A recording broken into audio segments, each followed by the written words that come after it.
Republicans in Virginia are moving forward with a plan that could have major long-term ramifications for the American Electoral College. I'm speaking about a vote that just happened in the Privileges and Elections Subcommittee in Virginia. 3-3, that passed, and now a plan that would ultimately change the way that Virginia's Electoral College votes are delegated will be going to the full committee, where it's expected to pass and go to the full Senate.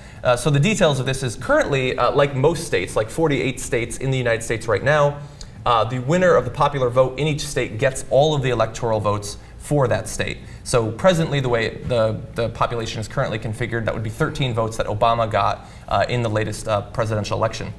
They are trying to change it so that instead of a winner-take-all system, they will be delegating one vote for each congressional district. So if you win in a congressional district, you get the vote, and they're going to divvy them out that way. If you run the numbers, and thankfully people have, Mitt Romney would have won 9 electoral college votes to Obama's 4. The way that it actually happened with the winner-take-all system, Obama got all 13. I've heard that these numbers actually matter in terms of determining who becomes president. Yes. Am I right in thinking that? I don't go out on a limb on here, but yeah, that you're absolutely right about that. And what's interesting is that they tried to do something similar here in California a couple of years ago. And one of the issues about this is that if you can do that to a big blue state like California, you essentially cut it's done. It's over. There would never be a Democrat elected for the presidency ever again because of that extra weight that it would give to rural districts. So even though more people are in blue districts, blue congressional districts and cities more physically there, that they're actually just it's basically an opportunity to try to rig the election legally. Exactly. Yeah. Essentially. We've got some quotes actually. Now, obviously, we understand, and I think any politically sophisticated viewer understands what's going on. But the Republicans have to give some justification for what they're doing. So we have some quotes for you. This first is coming from Thomas Garrett, who's a senator. There it says, "All these small localities will be brought into the process." Speaking about those rural voters, there's no partisan axe to grind here. It doesn't say that he began immediately laughing wildly after saying that. Twisting his mustache. Exactly. Smoking his thing. But I imagine that's what was happening. We have a quote also from a Democratic state senator in Virginia. This is Jay Chapman Peterson. He says, "You have packed all Democrats in the state into 3 congressional districts. The deck is stacked. And until they resolve that and go to a way of redistricting in Virginia that's not partisan based," he says, "I can't suspend my intelligence and vote for this."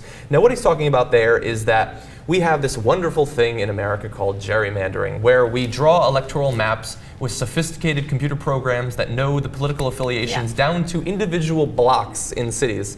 And they draw it in a way to either maximize the number of seats that a party gets in the state or to make sure that they maximize the number of safe districts that they have.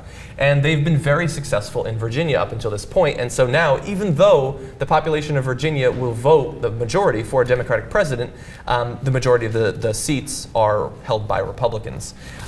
Now, there's conflicting reports about whether or not this is likely to pass. But while some people are quick to just label this as sore loser, that type of bill, do you see this spreading in the future?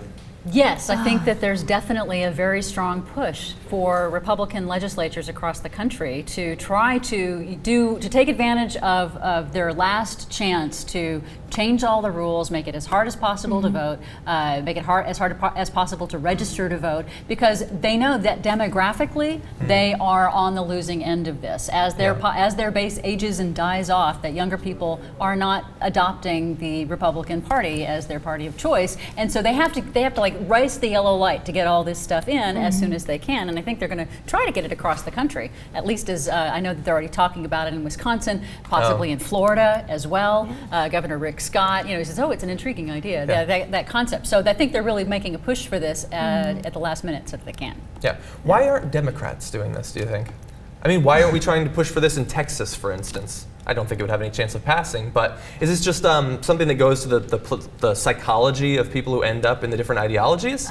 Like, they seem willing to rig the system in any way that they can. And look, I'm not saying that Democrats don't engage in gerrymandering, because certainly they do, partly out of necessity and partly out of just a political calculus that'll help them. But it seems like in every case, Republicans are more willing to subvert the system. Maybe it's just the way that they see democracy. I don't know, maybe it's just the way that we pick, like the fact that we have primaries that tends to get more extreme people. Maybe they're more willing to do it.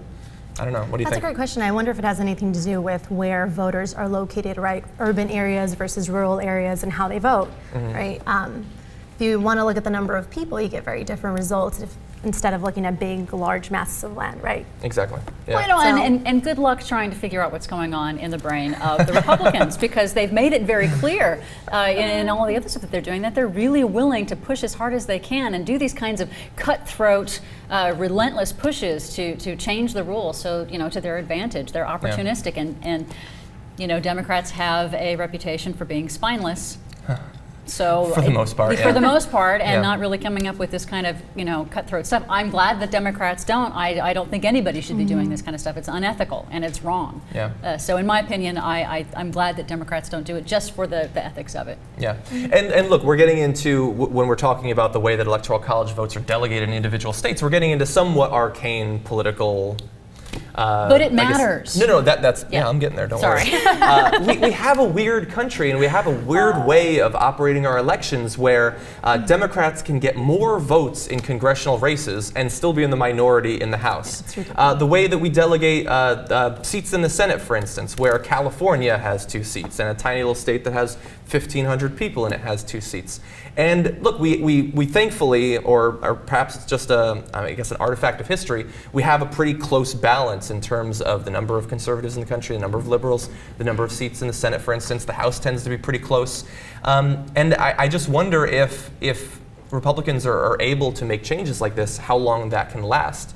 Well, for a long time, we argued over admission of new states, where if you had a slave state, you had to have a non-slave state as well. Maybe if we're going to go from winner takes all in a state like Virginia, maybe we need to do it in, New Mexico or something like that. Well, there have been talks about doing it across the country. And when we were talking about it here in California, when the Republicans in the state legislature were bringing it up, everybody said, well, you know what? Maybe this is one of the Electoral College reforms that we can all talk about, because there has been a move to reform the Electoral College. But if it doesn't happen across the country at the same time, then it really is only to partisan advantage, and that is wrong. Yeah.